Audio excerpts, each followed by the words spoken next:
Okay, this guy is very interesting. He grew up in that area.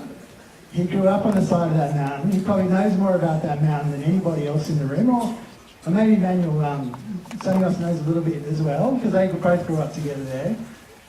So we're going to get John Prineas up now to tell us about, his take on revisiting Paleokastro. He hadn't been there for many years. He can explain that for himself. But about how he saw the project and how he saw Paleokastro revisiting it again now after all these years. A round of applause for John. He's going to come up and talk, please.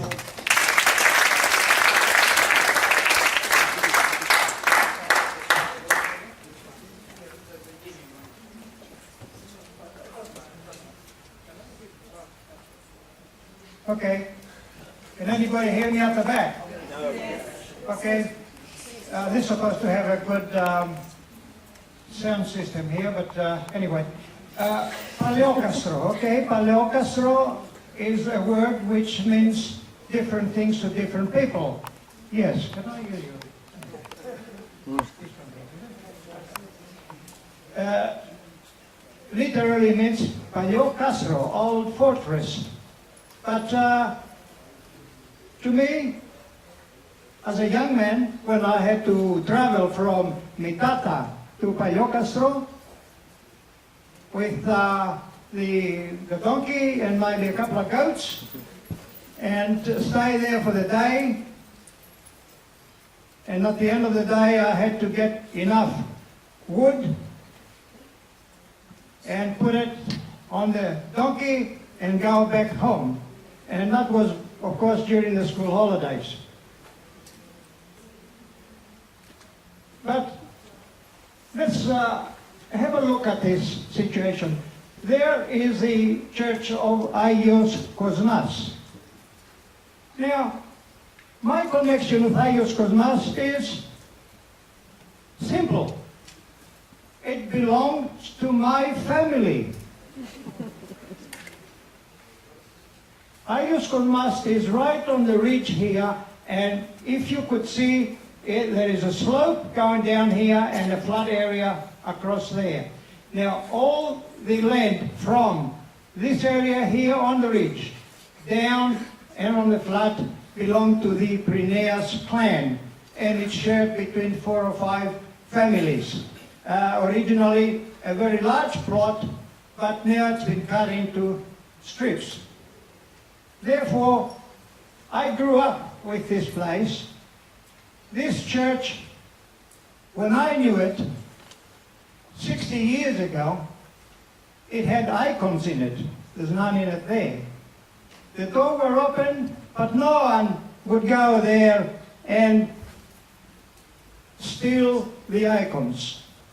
In the altar behind, there was a trunk, and there were still in there the rasa to papa, the dresses that the papas would put on during the liturgy. There was a chalice, this kopotiro, bronze. It wasn't anything very expensive.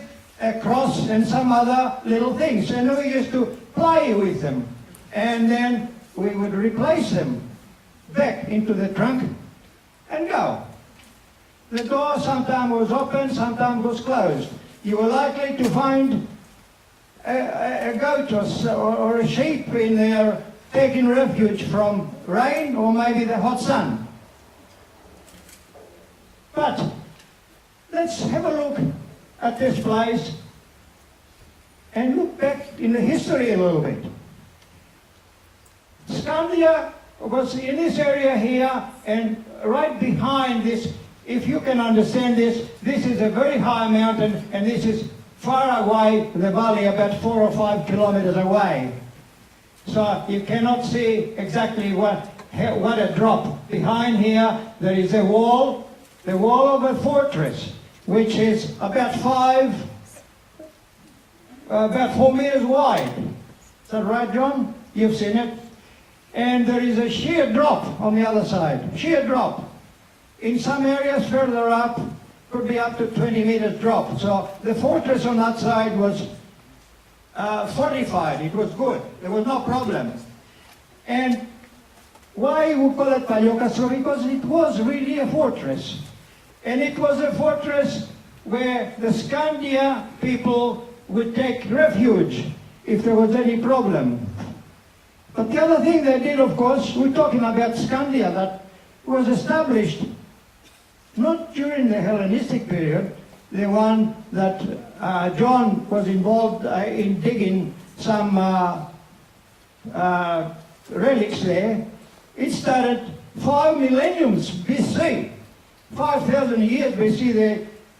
The Cretans, the Minoans, as we know them, established the colony of Scandia. Now, Scandia had to have a fortress, and also the other thing they used to do, of course, is to build their temples at the highest point of a mountain. Therefore, the temple of Aphrodite was built in Paleokastro. Now, according to what I always thought, and I still believe it, it was built right in this area here. Now, they tell me that it is further up, and that's where Aris Saravopoulos tried to sit me straight. Anyway, inside this church here, as you probably know, there are columns, ancient columns dating back thousands of years. They're part of a church that was built on 6th century, is that right? And the columns inside are 2,000 years old. Now, that is a mixture of things. But anyway, I don't know how much time I've got, but I have a little bit more, he tells me. The diggings took place down from this place here, somewhere here. But further down in the flat area, again, near our place down the bottom, that is where there is a lot of relics.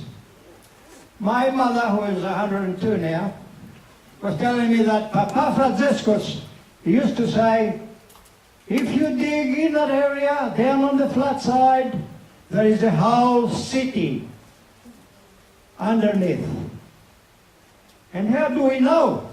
Because on our land, on the bottom, near the well, you know the Pandazi well that I showed you? I showed you on the area. There was a marble column sticking out. This far. Sticking out of the earth. But that was a nuisance for my grandmother because they used to plow the area and he said, break it, get rid of it. We didn't, but when I went back this time, it was no longer there. But that is the area, John, that is the area I told you before to go. Because next door there, one of the young girls from Itata took the goat and she picked up a rock to pin down the kaziki. That's a pin that you put on the earth so the goat won't go away, right? And she picked up this rock and then she looked at it and it was a marble head of a young boy. It was right there on the surface. Now, there's a big story with that involved, but it finished up eventually in a museum. Now, this is the area that probably in the future, John with his enthusiasm, your enthusiasm, John, is very catching, and it's like a disease that catches, and judging by the audience tonight, it has spread really well. It has spread really well, John, since the day that you told me that you were dreaming about this, and you made it. So, John, and to all your team, congratulations, keep it going, and thank you all very much.